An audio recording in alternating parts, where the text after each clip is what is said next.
వెంకట్ చెప్పండి, ప్రజెంట్ 9 మంది తెలంగాణ నుంచి మంత్రులను అయితే ఎంపిక చేశారు. ఆ లిస్ట్ పరంగా 9 మంత్రుల పరంగా ఎలా ఉంది లిస్ట్?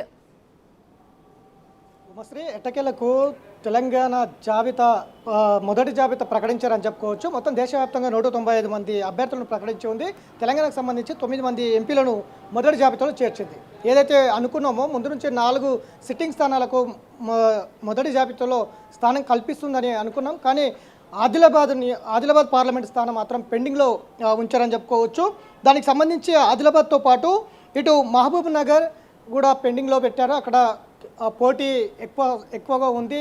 డీకేఆర్నతో పాటు మాజీ ఎంపీగా చేసినటువంటి జితేందర్ రెడ్డి, అట్లనే శాంతకుమార్, ఈ ముగ్గురు కూడా అక్కడ మహబూబ్నగర్ నుంచి పోటీ చేస్తున్నారు. అది కూడా పెండింగ్లో ఉంచారు.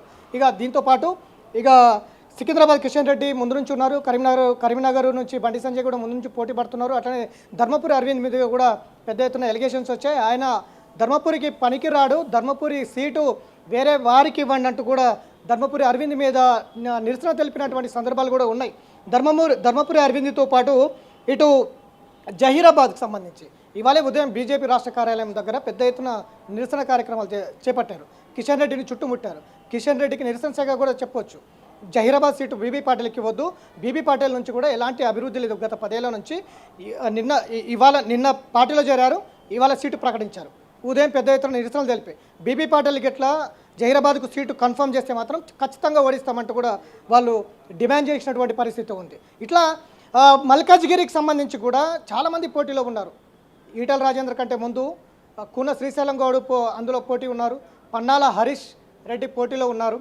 అట్లనే మురళీధర్ రావు, మధ్యప్రదేశ్ ఇన్ఛార్జిగా ఉన్నటువంటి మురళీధర్ రావు కూడా పోటీలో ఉన్నారు. దాంతోపాటు మల్కా కుమరయ్య, విద్యాసంస్థల అధినేత మల్కా కుమరయ్య కూడా మల్కాజ్గిరి ఆశించినటువంటి సందర్భం ఉంది. వీరందరినీ కాదని ఈటల రాజేందర్కు టికెట్ కన్ఫర్మ్ చేసినటువంటి సందర్భం కనిపిస్తుంది. ఇట్లా మొత్తం రాష్ట్ర వ్యాప్తంగా కూడా హైదరాబాద్కి సంబంధించి కూడా చాలామంది పోటీలో ఉన్నప్పటికీ మాధవీలత, ఉమామహేందర్ కూడా పోటీలో ఉన్నారు. హైదరాబాద్ నుంచి మాధవీలత, విరంచి హాస్పిటల్ అధినేత మాధవీలతకు ఫైనల్ చేసినటువంటి పరిస్థితి ఉంది. ఇట్లా ప్రతి దగ్గర కూడా చాలామంది చేవెళ్ళ కొండ విశ్వేశ్వరరెడ్డి, భువనగిరి బూర నర్సాయి గౌడ్తో పాటు మనోహర్ రెడ్డి కూడా, గంగిడి మనోహర్ రెడ్డి కూడా పోటీలో ఉన్నారు.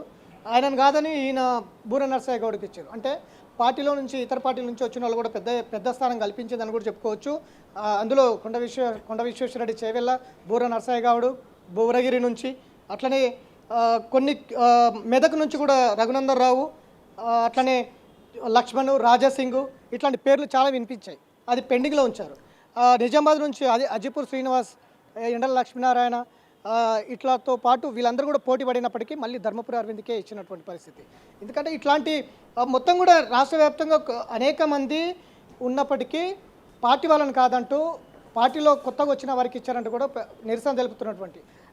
ఇంకోటి కీలకం, నాగర్ కర్నూలుకు సంబంధించి పోతుగంటి రాములు 2 రోజుల క్రితమే బీజేపీ పార్టీలో చేరారు. సిట్టింగ్ ఎంపీ అక్కడ ఆయన కుమారుడికి భరత్కు సీటు కేటాయించారు. అక్కడ కూడా నిరసనలు వ్యక్తం అవుతున్నటువంటి పరిస్థితి. ఇక మొత్తం మీద అయితే వెంకట్ రైట్ మొత్తం 9 స్థానాలు కేటాయించారు. ఇంకా మిగతా 8 సీట్లు కేటాయించాలి. అది రెండో లిస్టులో ప్రకటించే అవకాశం అయితే కనిపిస్తుంది. ఉమశ్రీ.